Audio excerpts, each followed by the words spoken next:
President Biden will announce a new package of military assistance today that includes significant air defense capabilities to help Ukraine protect its people. These capabilities will help Ukraine harden its defenses ahead of what is likely to be a tough winter, filled with renewed Russian attacks on Ukrainian critical infrastructure to try to deprive innocent people of necessities like heat and electricity. Because President Putin cannot achieve his objectives on the battlefield, he is reduced to and is resorting to attacks that are intended to plunge ordinary people's lives into cold and darkness. And we are going to do everything working with the Ukrainians to make that task more and more difficult for Russia to be able to pull off. The package the president will announce today will also include weapons and equipment to help Ukraine maintain its momentum in the counteroffensive. That includes additional ammunition for U.S.-provided HIMARS systems, anti-armor capabilities, artillery ammunition, and more DPICMs, which have helped Ukraine make gains and, crucially, also helped Ukraine defend against counterattacks. President Biden and President Zelensky will also discuss our joint efforts to support Ukraine's economic recovery, and he will introduce Special Representative for Ukraine's economic recovery, Penny Pritzker, who will focus on engaging the partner countries and Ukrainian counterparts to generate international investment in Ukraine and work with Ukraine to make the reforms necessary to improve Ukraine's business climate. President Biden, of course, is also looking forward to hear directly from President Zelensky in person his perspective on the war and the road ahead, and all of the more specific operational issues that have been a feature of all of their conversations over the course of the past year and a half. Above all, though, President Biden wants to use today to reaffirm his commitment, this administration's commitment, this country's commitment to continuing to lead the world in support of Ukraine for as long as it takes. House Republican leaders are heavily laying the blame at President Biden's feet today for the fact that the House has not passed that additional package of Ukraine aid. House Speaker McCarthy saying today that President Biden hasn't made the case to the American public. What is victory? What does it take to be able to win? You met with Speaker McCarthy and other Republicans recently. What was your message to them? And then what is your response to Speaker McCarthy today?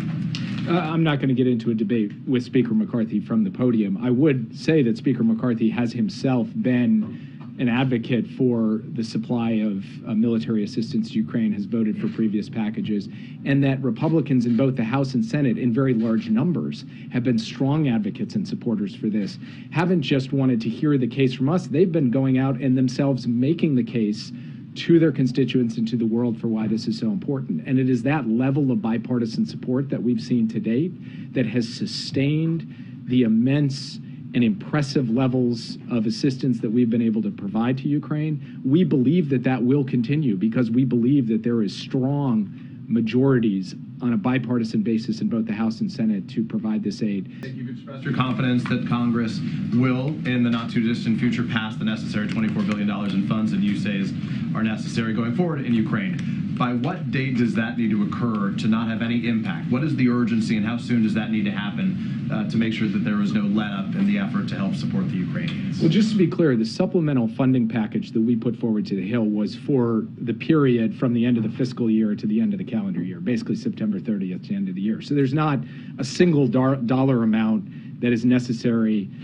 for all time. We need funding to keep going, meaning that if, for example, the Congress passed a shorter package, you could have a proportional amount or a longer package, et cetera. We will want to see additional funding for Ukraine after the end of the fiscal year, so after September 30th, meaning that we would like additional resources from the Congress on October 1st to be able to ensure that there's no disruption in the supply of funding to Ukraine. What would there be a disruption if we pass? What date would there be a disruption, given the fears about this not passing? Well, I mean, there's a sliding scale of disruption, but the day after the funds lapse or run out at the end of the fiscal year, there would be a break if we do not get the funding starting October 1st. That's why we are making the case to the Congress that we should see additional funding at that time. Can we follow up on the Congress? Speaker McCarthy, as has now been reported, turned down President Zelensky's desire to speak for a joint session of Congress. Obviously, they control Congress, you don't. But What do you think that says to the American people if Zelensky was not given that opportunity, given the stakes that you say exist right now? I've read the reports that I haven't heard it directly, so it's hard for me to comment or speculate on it. What I will say is that President Zelensky just spent hours up on the Hill with Democrats and Republicans, and not just behind closed doors, but out in public, to be able to explain his case and to stand, frankly, with members who want to also make the case that this should continue. So I keep saying basically the same thing standing up here that I genuinely believe, which is there is a vocal, quite small minority of members who are raising questions. There is a very strong, overwhelming majority of members, both Democrats and Republicans, who want to see aid continue, and I believe that's where the American people are as well. So I believe that will shine through in the end, yes. Is the U.S. concerned about Poland's decision to stop sending arms to Ukraine, and whether that signals any sort of broad waning of Western support for Ukraine? When I read the headlines this morning, I was, of course, concerned and had questions, but I've subsequently seen the Polish government spokesman come out to clarify that, in fact, Poland's provision of equipment, including things like Polish manufactured howitzers, is continuing, and that Poland continues to stand behind Ukraine. So we will stay in consultation with them to ensure that we understand fully what the nature of Poland's stance is on these issues, but I believe that Poland will continue to be a supporter of Ukraine.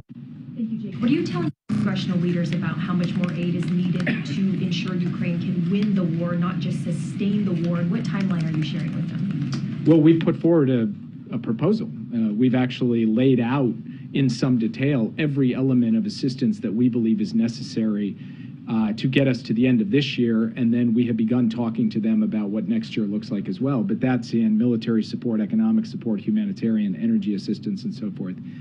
War is inherently unpredictable, of course. So I can't look you in the eye, and I certainly can't look them in the eye and predict exactly what's going to happen on exactly what timetable. And therefore, we need to have a degree of flexibility and adaptability in our approach, as we have since the beginning of this conflict. That will continue. But what we know is that there is core capabilities in ammunition, in air defense systems, and in other critical military elements that Ukraine will continue to need from its partners in NATO and other countries around the world.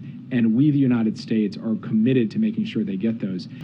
I had two quick follow-ups. First, with regards to the United States' commitment to Ukraine, there are 26 Republican lawmakers, including 6 senators, a small minority, as you mentioned before, who sent a letter to the OMB director saying that they were unaware of just how much the administration has spent thus far in support of Ukraine. They know how much was appropriated, obviously. They don't know how much has been spent thus far. Do you have a general figure you can give us?